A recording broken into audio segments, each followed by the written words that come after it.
Welcome back, traveller. It is an absolute pleasure to have you return to our quiet, shared sanctuary tonight. I hope the world has been gentle with you since we last walked together. Now, let yourself settle back into the deep comfort of your bed. Pull the blankets close around your shoulders. Let your limbs grow heavy and allow your mind to quieten. Take a long, slow, purposeful breath in and let it out with a quiet sigh, feeling your shoulders relax and drop down into your mattress. There is absolutely nothing else you need to do tonight. Nowhere else you need to be. And no problems you need to solve. The modern world is fading away, replaced by the unhurried stillness of a bygone century. Tonight we return to your northward journey, stepping back onto the peaceful highways of the mid-1770s, where the world moves only at the gentle, steady cadence of your own unhurried footsteps. Before we venture out into the early light, let us look upon the map of your evening's rest, visualizing the quiet path that lies ahead. Your walk begins at the very first cracking of dawn, leaving behind the misty outskirts of the old market town of Tamworth. From there, your path leads you northwest, tracing the quiet country lanes that rise gently out of the tame valley and guide you toward the magnificent, historic spires of Lichfield. Along this ancient trail, you will first wander through the profound stillness of Hopwas Woods, where a thick morning dew settles over an ancient oak canopy.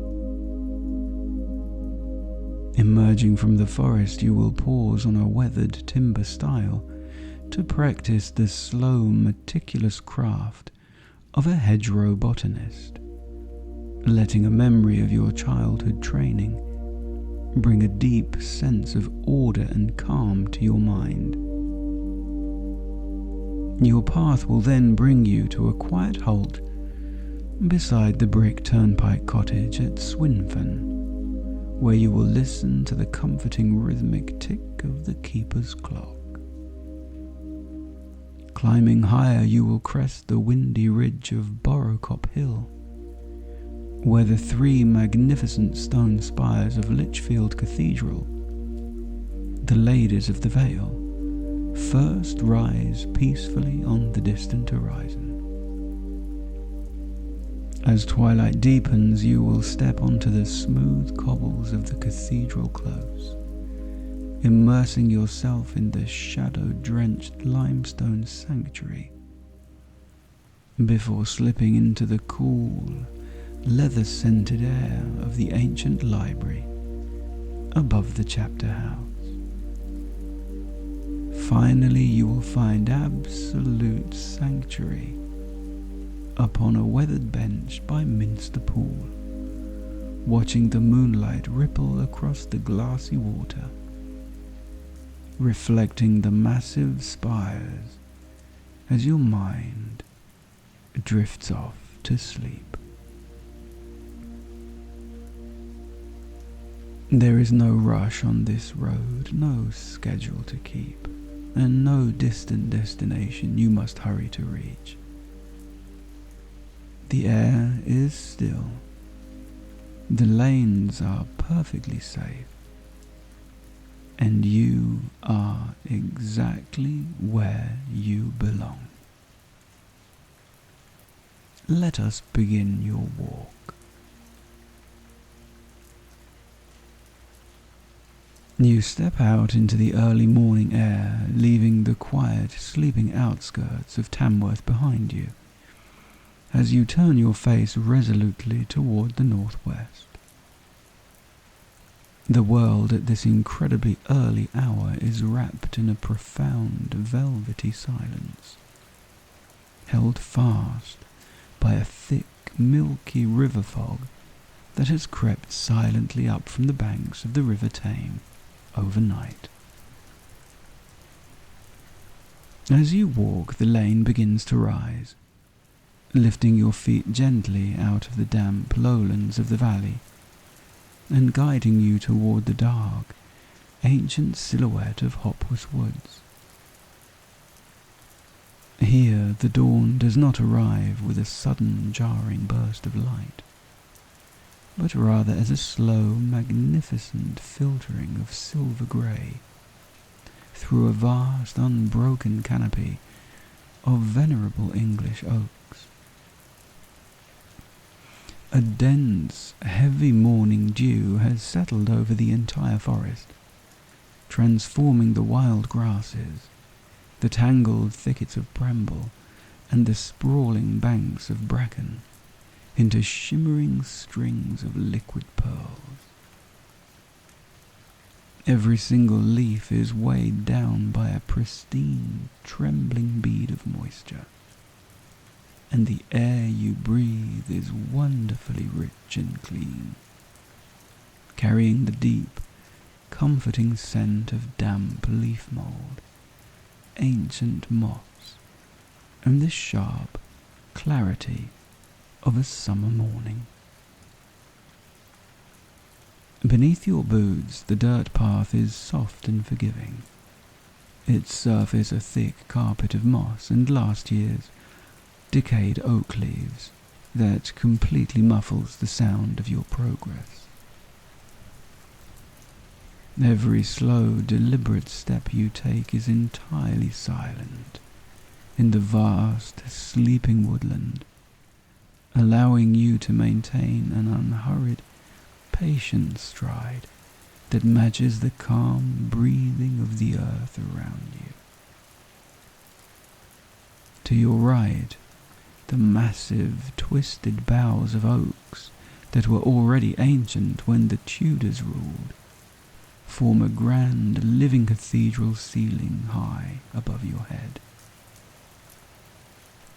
The silence within this timber sanctuary is deep and reassuring, broken only by the occasional heavy plop of a single fat dewdrop falling from a high leaf to the soft loam below, or the faint musical rustle of a tiny wood mouse moving sleepily deep within the ferns.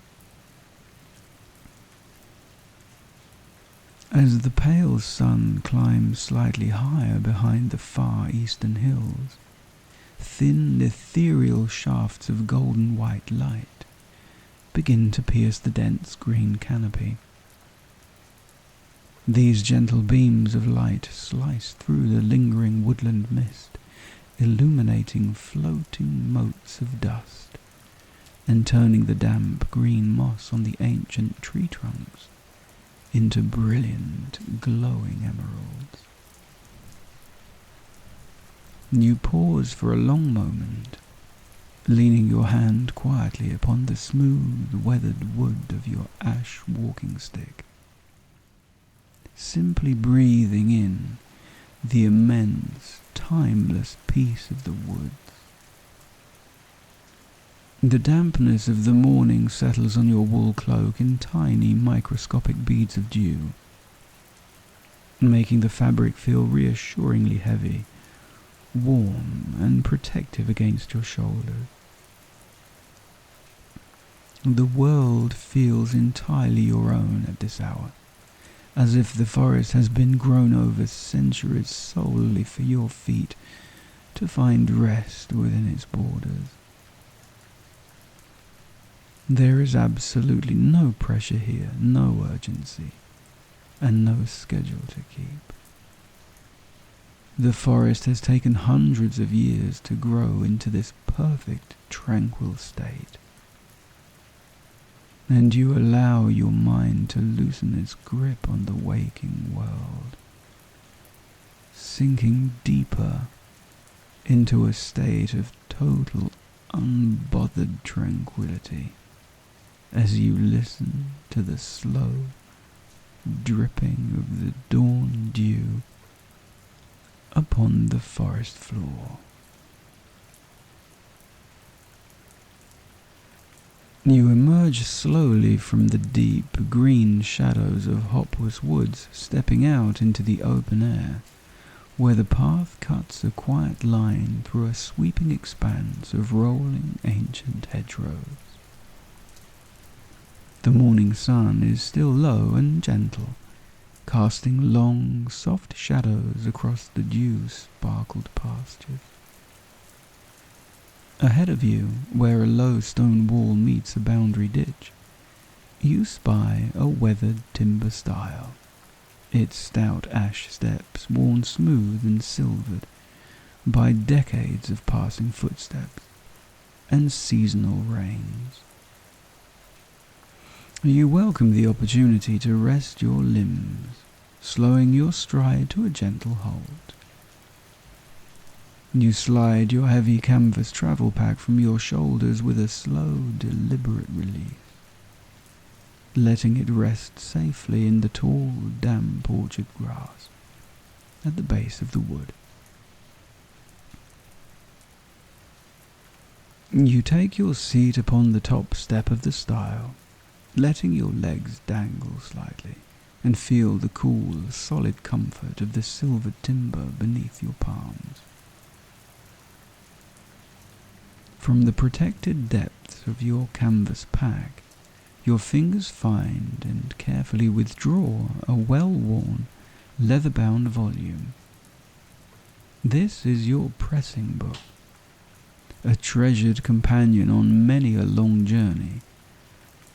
Its thick, sturdy covers are made of dark calfskin, supple and creased with age, and it is filled with heavy, absorbent pages of coarse, handmade rag paper, specifically manufactured to gently draw the moisture from delicate flora without tearing. Today, you have carried a magnificent, unblemished specimen of Digitalis purpurea, the common wild foxglove, which you plucked moments ago from a sheltered, sandy bank where the woodland edge meets the lane. You cradled the long, elegant stalk in your hands, marvelling at the perfect graduation of its bell-shaped purple blossoms, which taper from broad, fully opened hoods at the bottom to tiny, tightly closed green buds at the very tip of the stem. With infinite patience and absolute gentleness, you open the heavy leather book to a clean, blank page. Your fingers move with a slow, practiced rhythm as you lay the foxglove down across the coarse texture of the paper. You spend long, quiet minutes smoothing out the soft, slightly felt-like green leaves, ensuring they lie flat and true. One by one, you gently adjust the hanging purple bells, opening a few of them with a light touch of your fingertip to reveal the intricate, creamy white throats inside, which are heavily dappled with rich, dark leopard spots, nature's own clever signposts, meant to guide the heavy bumblebees into the nectar vaults. As you lose yourself in this delicate, meticulous work, the rhythmic smoothing of the leaves sends your mind drifting backward carrying your thoughts effortlessly down the long, peaceful avenues of memory. The sharp, green scent of the crushed stem blends with the rich, earthy aroma of the old calfskin binding, transforming your surroundings. Suddenly, you are a child again, sitting at a long, sun-drenched oak table inside a quiet country rectory in the South Country. You can see the dust motes dancing in the warm beams of light that stream through the leaded glass windows, and you can smell the comforting, nostalgic scent of your grandfather's study, a rich mixture of dried lavender, pipe tobacco, and beeswax polish. Your grandfather, a patient country parson who spent 40 years cataloguing the wild flora of his parish, sits beside you, his wrinkled hands guiding your smaller fingers. He is teaching you the beautiful structured language of the great Carl Linnaeus. You remember the quiet thrill of learning to count the delicate stamens and pistils, and learning to identify the subtle, hidden differences between the herbs of the field and the weeds of the wayside. "Look closely, child," he would whisper in his slow, reassuring cadence. "The world reveals its peace only to those who take the time to look." You smile faintly at the memory, a comforting piece of your own history that roots you firmly to the soil beneath your boots. There are no grand worries here, no urgent deadlines, and no distance that must be conquered. There is only the absolute beautiful requirement of the present moment. With a final delicate adjustment, you ensure the foxglove specimen is perfectly arranged to showcase its alternate rugose leaves and its magnificent drooping crown. Satisfied with your quiet labor, you slowly and deliberately lower the heavy opposite page, feeling the solid, uniform resistance of the thick paper as it closes over the plant. You fasten the heavy brass clasp of the book with a soft metallic click, sliding the volume safely back into the security of your pack. The simple, timeless connection to your past and to the earth leaves your mind feeling completely centered, cleared of all stray thoughts and profoundly at peace.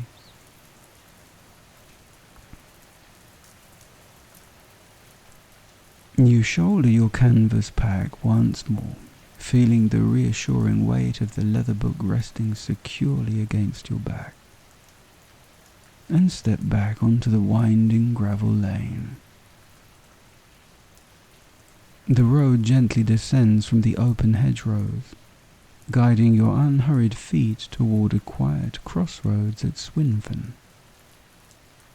Here, situated precisely where the parish boundaries meet, a small octagonal turnpike cottage stands like a silent sentinel beside the highway. The cottage is a beautiful piece of simple, honest English craftsmanship. Its red brick walls have been mellowed by decades of driving rain and high summer sun to a warm, soft rose hue, and its steeply pitched roof is thick with a heavy, immaculate coat of combed river reeds. A sturdy, white-painted wooden toll gate spans the width of the gravel turnpike, closed tightly for the early morning hours until the first heavy carrier wagons and market carts arrive from the south. You slow your steps to an easy halt, welcoming the chance to pause in the absolute stillness of the crossroads. You step off the gravel and lean your shoulders gently against the cool, whitewashed brick wall of the octagonal cottage, letting your ash walking stick rest against your knee. The world at this particular junction seems to stand entirely still, caught in a pocket of timeless tranquility. The morning air is beautifully crisp, carrying the comforting rustic scent of a small turf fire burning gently within the cottage hearth, blended with the damp green aroma of wild clover growing in the roadside ditches. As you stand there completely motionless, the deep silence of the countryside is punctuated by only one sound. Through the open casement window of the cottage parlour, just a few feet away, you can hear the slow, heavy, majestic ticking of a longcase clock. It is a deep, resonant, hypnotic cadence, measuring out the passing seconds with an absolute, unhurried certainty that feels incredibly reassuring to your weary senses.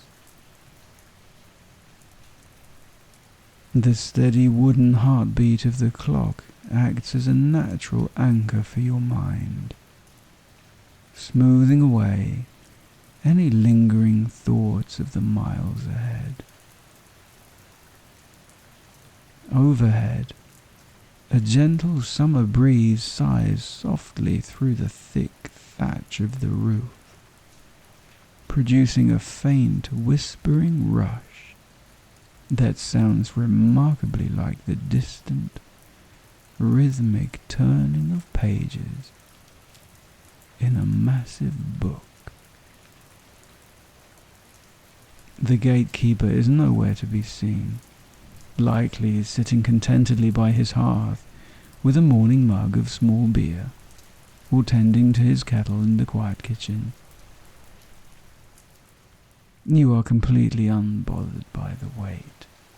Indeed, there is no one to collect a toll from a solitary foot traveller, and the closed gate provides a perfect protective barrier against the rush of the wider world. You watch a solitary bumblebee, heavy with yellow pollen, fly in slow, lazy circles around a patch of purple vetch at the base of the white gate post. The bee moves with the exact same patient, deliberate pace that you have adopted for your journey, entirely untroubled by time or distance.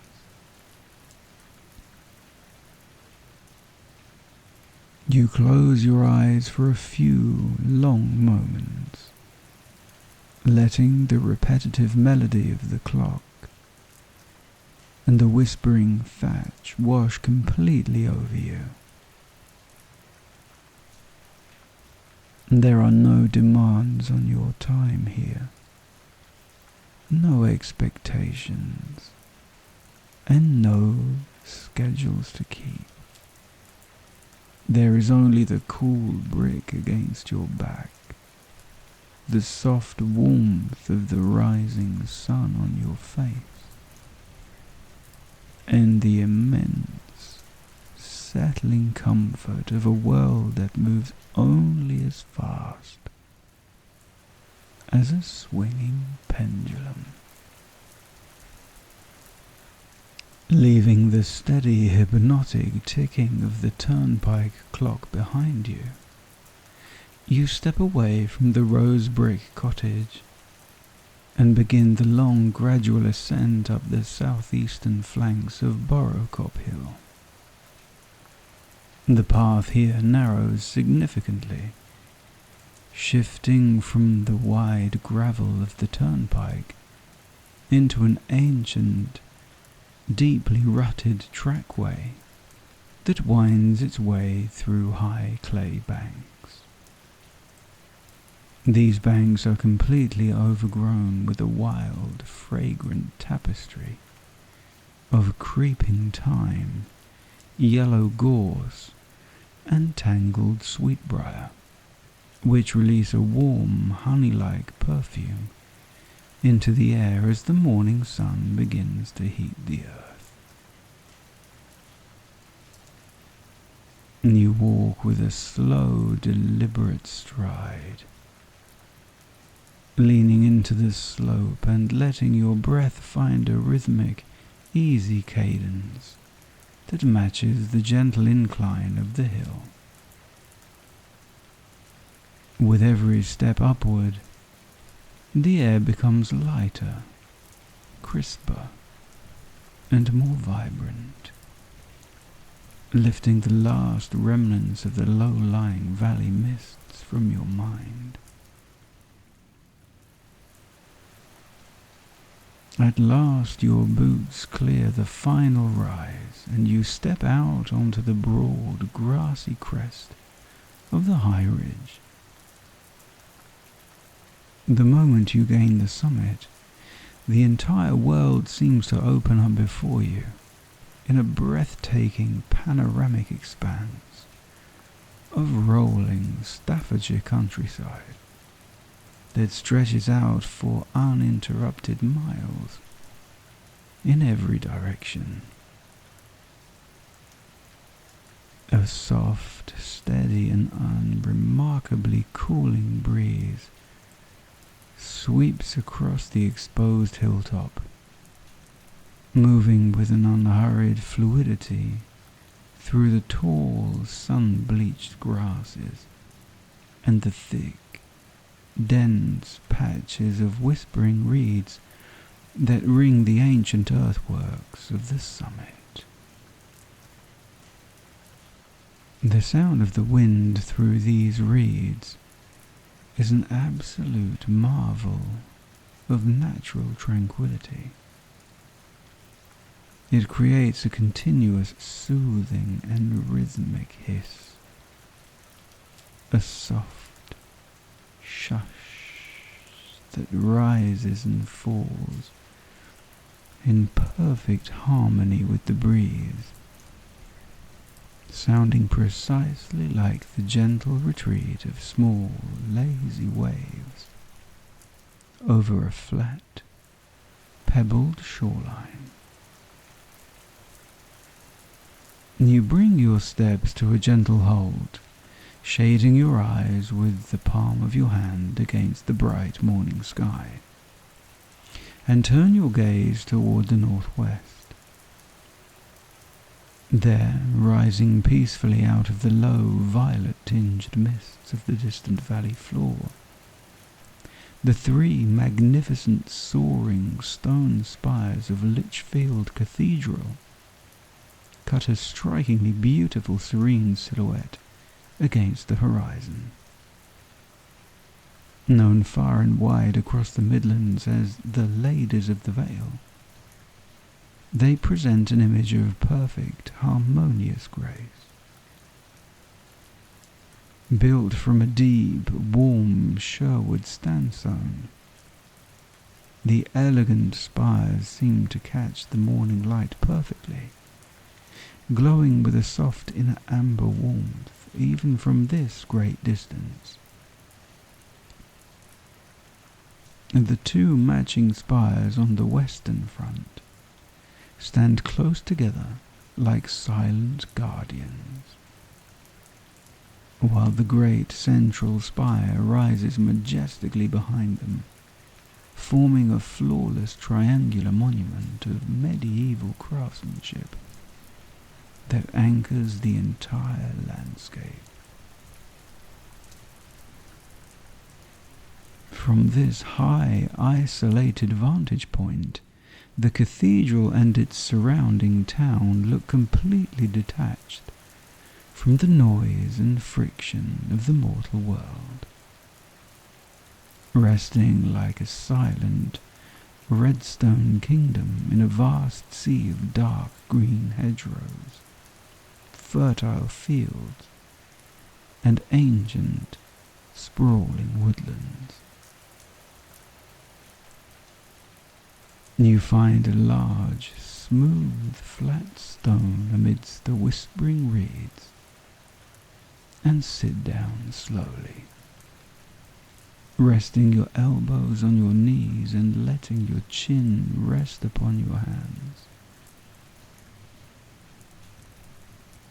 You allow your gaze to settle quietly on those 3 distant, elegant points, letting the sheer immensity of the sky and the perfect balance of the architecture bring an overwhelming sense of space, clarity, and stillness to your chest.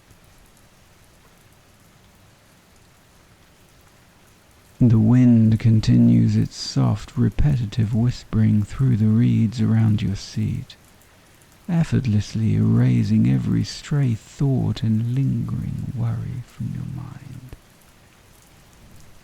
leaving you in a state of profound, meditative calm as you sit entirely unhurried, watching the distant spires bask in the gentle, timeless light of the morning.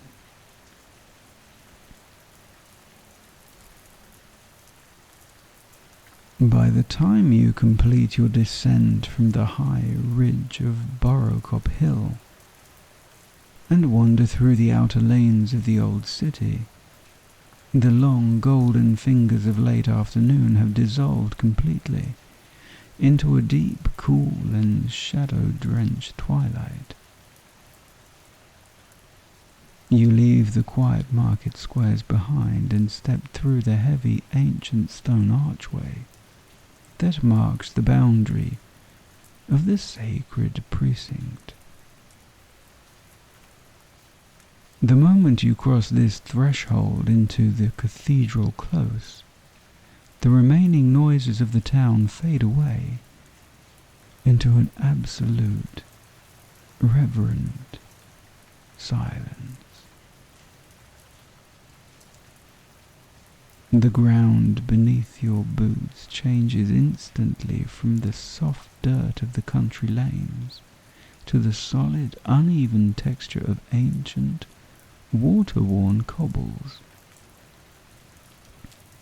Each slow, deliberate step you take produces a low, muted echo that bounces softly off the massive red sandstone walls, a gentle rhythmic sound that emphasizes the vast, protected stillness of the sanctuary. The air within the close is noticeably cooler than the open roads, holding the clean, damp scent of ancient limestone, wet earth, and the faint, sweet perfume of night-blooming stock drifting from the canonical gardens. Towering directly above you, the great western front of the cathedral rises like a magnificent, dark cliff face into the indigo sky. Its hundreds of meticulously carved stone saints, prophets, and kings hidden in deep, velvety shadows.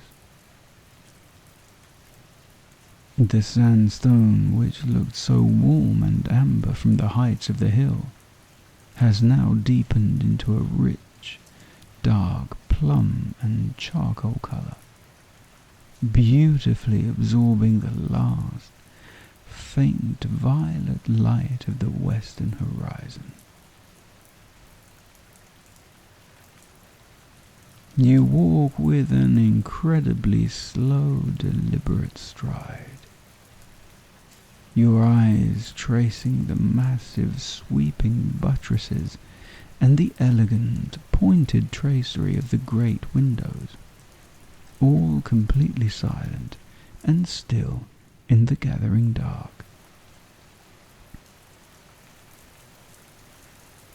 There are no bright lights here to disrupt the evening, no voices, and no movement.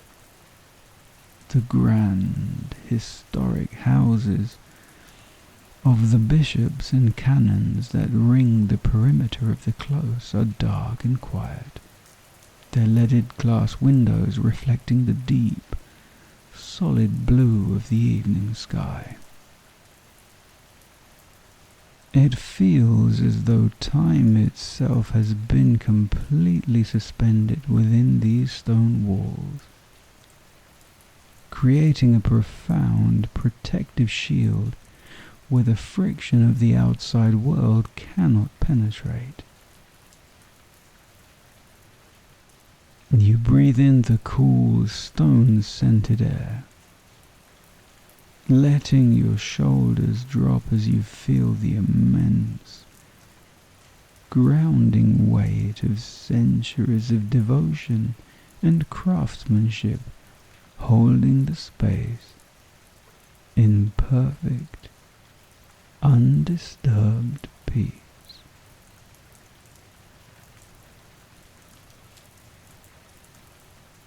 Seeking a quiet, sheltered space to rest your mind before the day finally comes to a close, you guide your steps toward the northern side of the great cathedral. You find a low, heavy oak door that leads to a narrow, winding spiral staircase built directly into the thick sandstone walls. You begin your ascent, your boots finding the smooth, deeply hollowed centers of the stone steps, each one worn down by the patient weight of generations of scholars, monks, and travelers who have climbed this path before you. The air within the stone stairwell is beautifully cool and still, carrying the clean mineral scent of damp mortar and old earth. With each slow turn of the spiral, the quiet of the cathedral below grows more profound, lifting you away from the physical world and into a space of absolute, protected quietude.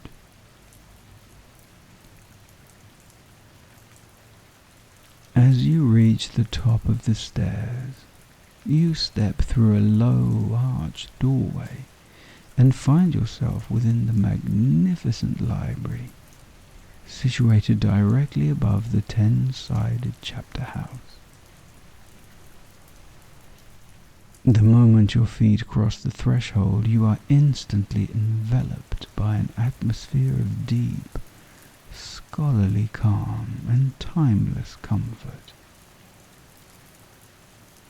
The air up here is thick, cool, and wonderfully fragrant, carrying the deep, nostalgic, unmistakable aroma of an ancient house of books. It is a rich, soothing blend of old calfskin bindings, dried tallow candles, refined beeswax polish, and the faint, dry, herbal scent of handmade rag paper that has rested undisturbed in the darkness for centuries. The room is long, low, and perfectly proportioned, with massive hand-hewn oak beams spanning the ceiling, their dark surfaces showing the distinct marks of the adze that shaped them centuries ago. Sturdy dark oak bookcases project at right angles from the walls, creating a series of small private bays of study, each one a secluded sanctuary within a sanctuary. The only illumination in the room comes from the tall, narrow lancet windows that pierce the thick sandstone walls. Through these elegant openings, the soft, brilliant silver light of the rising midsummer moon spills across the room, casting long geometric rectangles of pale light across the floor and illuminating the gentle, lazy dance of microscopic dust motes in the air. You walk with an incredibly slow, silent stride down the central aisle, your boots making no sound on the thick, bare oak floorboards, which have been scrubbed with lavender water over the decades.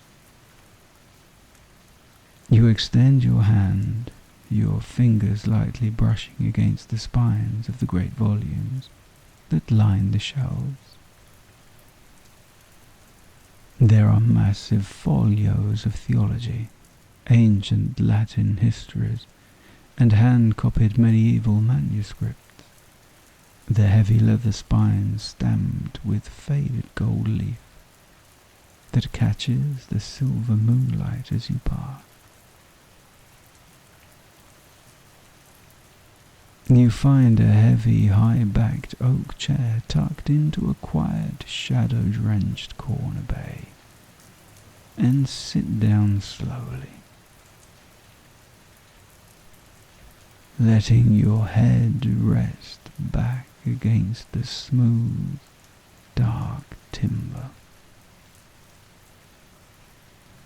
In this elevated room, completely surrounded by the silent, resting wisdom of the past, your thoughts naturally slow down to an absolute crawl. There is a magnificent, protective isolation up here. The thick stone walls shut out every sound from the world below, creating a quiet haven where nothing is demanded of you. You close your eyes for a long, luxurious moment, simply breathing in the cool, leather-scented air, letting the profound intellectual stillness of the library wash over your mind, smoothing away the last remnants of your day's travel,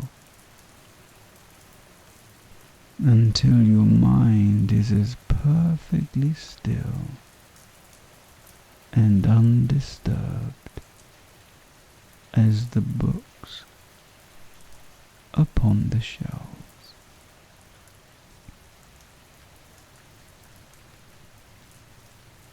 Descending from the elevated quiet of the library, your boots find the worn stone steps of the spiral staircase one last time, guiding you safely down and out into the cool, refreshing night air.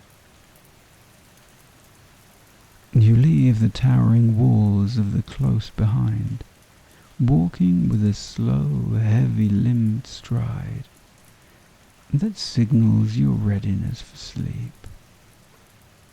A short path leads you down to the southern edge of the precinct, where your feet find the soft, grassy banks of Minster Pool. The air at this midnight hour has grown wonderfully crisp, thick with the rich, damp scents of the water's edge. The fresh, clean aroma of wet river moss, crushed water mint, and the sweet, trailing perfume of meadowsweet blooming in the dark.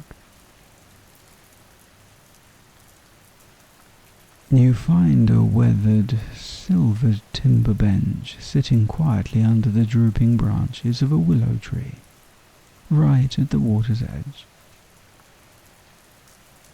You sit down slowly, letting out a long, fully contented sigh as you lean your forearms upon your ash walking stick. You unbuckle your heavy leather pack and let it slide completely to the ground, a physical release that makes your shoulders feel incredibly light, loose and relaxed. You wrap your heavy wool cloak tightly around your legs to ward off the rising dampness of the night, and let your eyes fix upon the dark, swirling mirror of the pool just inches from your feet. The night is perfectly still, and the expansive surface of the water lies before you completely unbroken, acting as a massive, flawless mirror for the dark world above. The moon has climbed to its highest point in the solid indigo sky, casting a brilliant silver light across the landscape. Looking across the pool, the three magnificent stone spires of the cathedral rise up into the starry heavens, their immense dark silhouettes perfectly reflected in the still water below.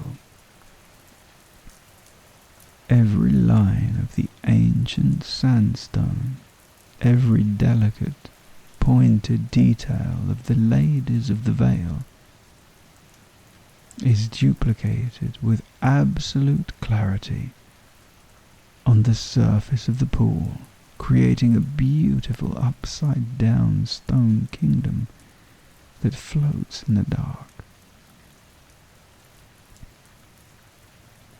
Occasionally, a gentle, barely perceptible breath of midsummer wind ripples across the pool, causing the silver reflections of the spires to shimmer, stretch, and dance in slow, mesmerizing waves before the surface smoothly closes up again, returning to its perfect glassy stillness. The movement is profoundly, deeply hypnotic, a slow and rhythmic dance of light that commands your absolute presence. The deep, heavy silence of the night is absolute, broken only by the faint, comforting lap of the water against the soft clay banks. You feel a profound sense of completion and safety. Your long day's walk has brought you to this perfect, sacred sanctuary of light and water. You allow your gaze to linger on the shimmering spires, your breathing slowing down to match the gentle, rhythmic rise and fall of the midnight breeze. Completely warm, completely secure, and entirely ready to let go of the waking world.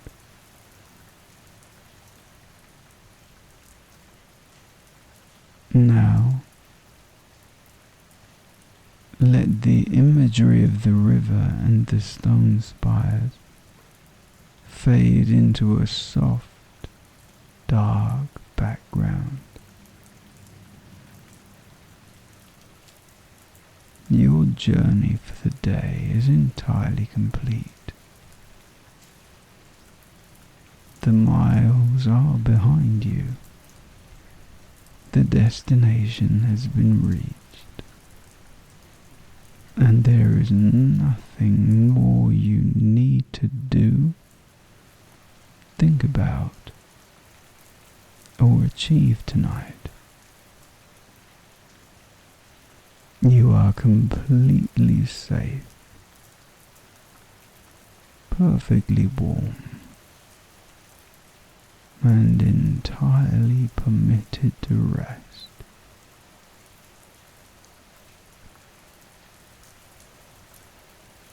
As you lie here, listening to the quiet, natural rhythm of your own breathing, let these gentle words settle over your mind like a warm, protective blanket.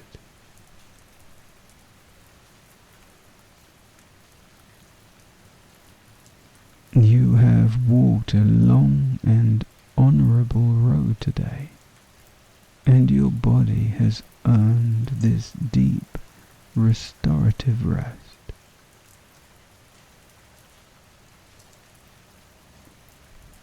With every slow breath you exhale,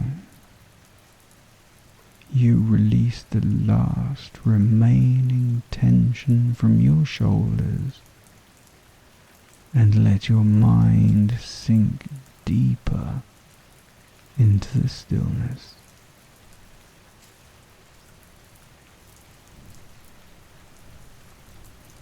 The world around you is quiet, safe, and completely still. You are entirely protected within this peaceful space.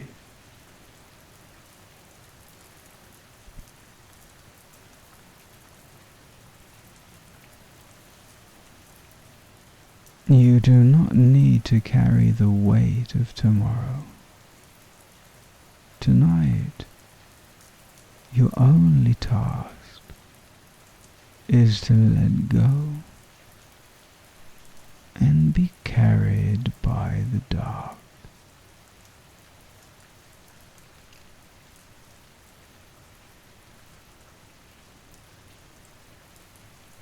Like the waters of the pool gliding smoothly into the night, your thoughts are slowing down, moving effortlessly towards slumber.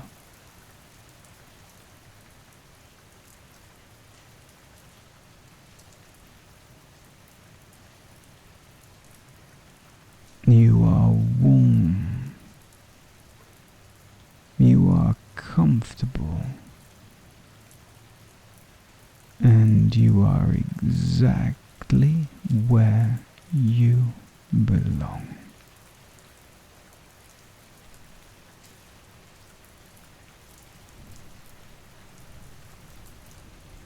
Let the heavy, soothing blanket of the night close over your eyes.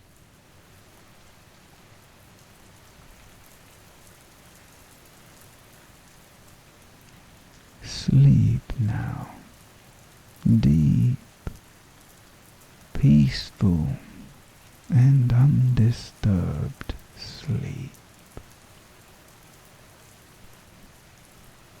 Night night.